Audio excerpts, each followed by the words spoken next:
नमस्कार, आप देख रहे हैं गोल्डन हिंद और आपके साथ मैं हूं मंडलेश्वर सिंह।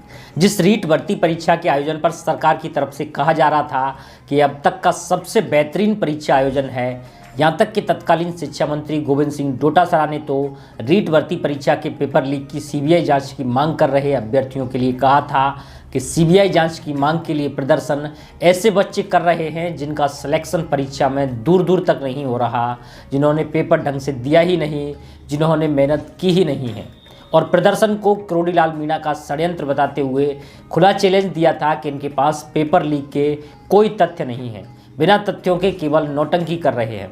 बुधवार को उसी रीट भर्ती परीक्षा में राजस्थान सरकार की एजेंसी एसओजी यानी स्पेशल ऑपरेशन ग्रुप ने खुलासा किया है कि पेपर परीक्षा से 2 दिन पूर्व ही 24 सितंबर को लीक हो चुका था और इसे 1 करोड़ 22 लाख में बेचा गया। आज 4G 5G इंटरनेट का ज़माना है, आप खुद सोचिए 2 दिन के भीतर कितने लोगों तक पेपर पहुंच चुका होगा। सरकार और तत्कालीन शिक्षा मंत्री और माध्यमिक शिक्षा बोर्ड के अध्यक्ष चिल्ला चिल्ला कर कह रहे थे कि पेपर लीक हुआ ही नहीं है, और अगर पेपर लीक हुआ है तो तथ्य लेकर आइए, हम हर प्रकार की जांच कराने के लिए तैयार है। अब तो तथ्य भी सामने हैं, तब भी सरकार सीबीआई जांच क्यों नहीं कराती। और डीपी जारौली ने तो ये तक कहा था कि रीट भर्ती परीक्षा में कोई गड़बड़ी नहीं हुई है, और गड़बड़ी पाई गई तो मैं पूरी सैलरी और पेंशन सरकार को सौंप दूंगा। अब तो एसओजी ने खुलासा कर दिया है कि मात्र गड़बड़ी नहीं बल्कि बड़े स्तर पर पेपर लीक हुआ है। तो जारौली, यदि आपके अंदर थोड़ी भी नैतिकता बची हो तो अपने पद से इस्तीफा दे दीजिए, वैसे आपसे नैतिकता और इंसानियत की उम्मीद करना बेईमानी होगी। एसओजी ने खुलासा किया है कि रीट परीक्षा का पेपर शिक्षा संकुल जयपुर में स्थित परीक्षा संग्रहण केंद्र से परीक्षा से 2 दिन पूर्व 24 सितंबर को ही लीक हो चुका था। और आप समझने की कोशिश कीजिए, पेपर लीक में सरकार की तरफ से पहले बोला गया कि पेपर लीक हुआ ही नहीं है, फिर सामने आया कि परीक्षा से 1 घंटे पूर्व लीक हुआ था, और फिर सामने आया कि 4 घंटे पहले लीक हुआ था, फिर सामने आया कि 1 दिन पहले लीक हुआ था, और अब सामने आया है कि परीक्षा से 2 दिन पूर्व ही पेपर लीक हो गया था। ऐसे ही पेपर लीक के मास्टरमाइंड को लेकर भी एक के बाद एक चौंकाने वाले खुलासे हुए। पहले बत्तीलाल को पेपर लीक का मास्टरमाइंड बताया जा रहा था, फिर भजनलाल, फिर उदाराम, और उसके बाद अब रामकृपाल मीणा। साथियों, मैं आपसे कहना चाहता हूं कि जो पकड़े गए हैं वो सभी तो प्यादे हैं, अभी बादशाह का गिरफ्त में आना तो बाकी है, और बादशाह का पता लगाने के लिए सीबीआई जांच जरूरी है।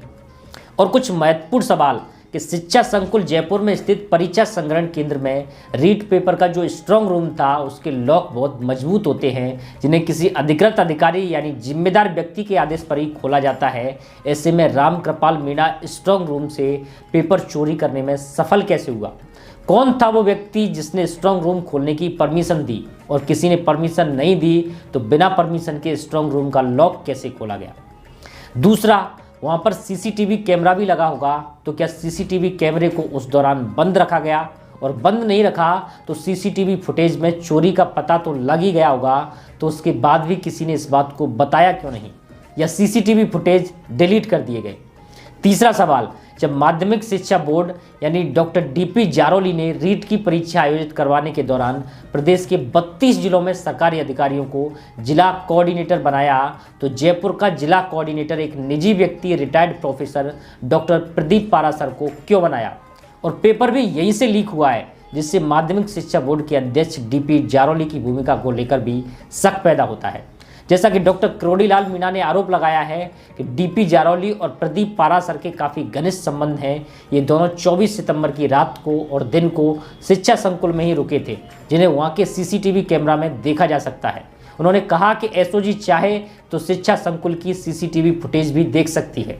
उन्होंने आगे कहा कि अगर डॉक्टर प्रदीप पारासर से पूछताछ की जाए तो इस पूरे प्रकरण का खुलासा हो सकता है।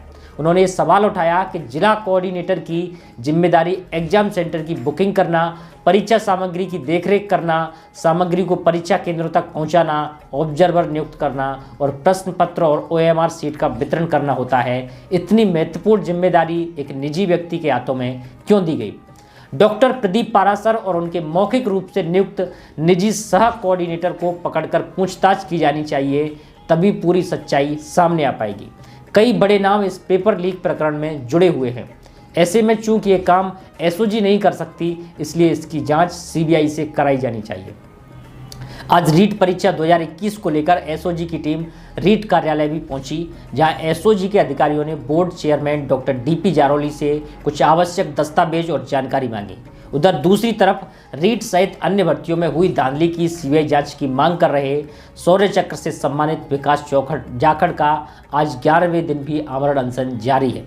साथियों, मैं आपसे कहना चाहता हूं कि हो सकता है आप सभी के और विकास जाखड़ के आमरण अनशन के बढ़ते दबाव से सरकार माध्यमिक शिक्षा बोर्ड के अध्यक्ष डीपी जारोली से इस्तीफा भी ले ले, लेकिन आपको सीबीआई जांच पर डटे रहना है, क्योंकि बड़े को बचाने के चक्कर में छोटों की बलि ली जाती है।